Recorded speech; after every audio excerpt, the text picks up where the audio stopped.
Մայիսի 14-ին հայաստանյան Առաքելական Սուրբ եկեղեցին տոնախմբեց մեր Տեր Հիսուս Քրիստոսի համբարձման տոնը։ Այս առիթով Միածնայիչ Մայր տաճարում մատուցվեց Սուրբ եւ անմահ պատարագ, Ձեռամբ Մայր Աթոռի վարչատնտեսական բաժնի տնօրեն գերաշնորհ Տեր Մուշեղ եպիսկոպոս Բաբայանի։ Սրբազան հայրն իր քարոզում նշեց. Քրիստոս համբարձվեց ու մեզ թվում էր, թե մնացինք մենակ, բայց Քրիստոս համբարձվեց, որ լինի ամենուր։ Համբարձումը ձեր մի տոն է, որ առաջին հայացքից կարող է մեզ մտածել։ Ավետարանիչների կենդանի նկարագրությամբ մենք տեսնում ենք, թե ինչպես է Քրիստոս մարմնում հեռանում երկրից, բարձրանում երկիր և անհետանում ամպերի մեջ։ Մարդկայնորեն կարող է թվալ, թե մենք մնացինք մենակ, մեր ոգսերով, մեր ցավերով և մեր ավերյալ դժվարությունների հետ դեմ հանդիպանք։ Բայց համբարձման իրական կանգանը լրիվ հակառակն է։ Համբարձումը բաժանումի մասին չէ, այն մարդկային բնության փառավորման պատմությունն է։ Քրիստոս չերազավ, որ լքի մեզ, այլ համբարձվեց, որպեսզի լինի ամենուր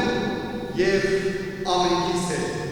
Էջմիածինը, ինչպես նշեց Սրբազանը, հայ ժողովրդի դարերով բաբախող սիրտն է։ Թող Մայր Աթոռի Սուրբ Էջմիածնից մշտապես լքի հաղթական և կենսանորով ավետիսը, որ երկինքն այլևս հեռու չէ մարդուց և աստված չի լքել իր ժողովրդին։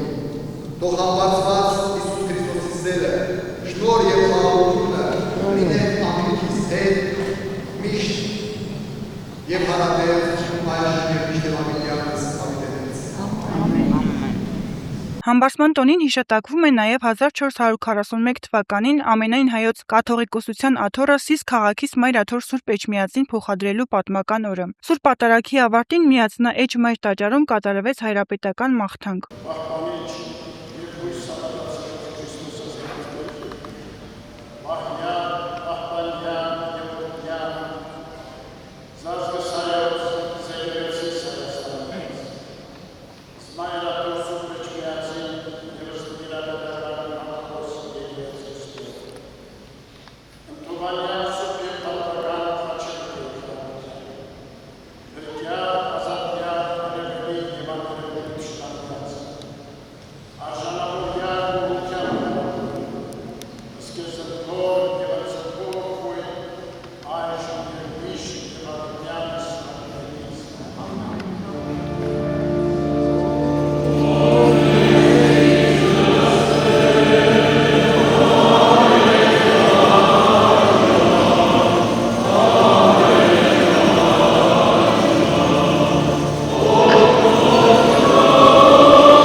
Մայր Աթոռ Սուրբ Էջմիածնի Մարտենադարանի և հրատարակչական բաժնի տնօրեն Տեր Արարատ Քահանա Պողոսյանը նշում է. Կաթողիկոսական աթոռը վերադարձնելու երազանքը չէր դադարել։ Հոգևորականները հույս ու երազանք էին հայտնում աթոռը կրկին վերահաստատված տեսնելու Մայր Աթոռ Սուրբ Էջմիածնում, ինչի համար պայքարեցին։ Եվ ի վերջո 1441 թվականին կարողացան մեծ ազգային եկեղեցական ժողով գումարել, ստանալ բոլոր համաձայնությունները եւ եկեղեցական կարգ ու կանոնի համաձայն կաթողիկոսական աթոռը վերահաստատել Սուրբ Էջմիածնում։ Կաթողիկոսական աթոռը Տեր Հոր խոսքով պատահական չէր, որ նպատակադրված կերպով դարեր շարունակ հեռանալուց հետո փորձում էին վերահաստատել Էջմիածնում։ Սուրբ Էջմիածնում կաթողիկոսական աթոռի գոյությունը հնարավոր դարձրեց Մայր Աթոռ Սուրբ Էջմիածնի վերազարթոնքը։ Չլիներ այս իրադարձությունը, հավանաբար մենք չէինք ունենա հայ ազատագրական պայքարի շատ ու շատ փուլեր։ Չէինք ունենա այն մշակութային վերազարթոնքը, որ ապրեց հայոց եկեղեցին 17-րդ դարում։ Չէինք ունենա թերևս 19-րդ դարի հայդուկային շարժումը, չէինք ունենա կամավորական ջոկատները,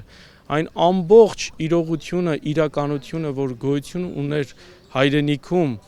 պետականության չգոյության պայմաններում թերևս անհնար է պատկերացնել առանց Սուրբ Էջմիածնում կաթողիկոսական աթոռի վերահաստատման փաստի եւ իրողության։ Մայրաթոր Սուրբ Էջմիածինը միայն եկեղեցական հաստատություն չէ, այն հայոց պատմական գոյության առանցքն է, պետականության հիշողության պահապանը եւ ազգային վերածնունդների լուռ, բայց վճռական կերտողը։ Այսօր էլ Սուրբ Էջմիածինը դիմագրավում է բազմաթիվ մարտահրավերներ, բազմաթիվ ճնշումներ եւ ինչպես պատմության մեջ քաջաբար, խոհեմաբար եւ իմաստնաբար առաջ մղելով հայի հոգու փրկության եւ ազգապահպանության իր առաքելությունը պիտի շարունակի անխաթար կերպով առաջ մղելու իր գործունեությունը։ Մայրաթորի շրջափակում այսօր հայորդյաց տների սաների կատարմամբ տոնի առթիվ կազմակերպվեց նաև մշակութային միջոցառում։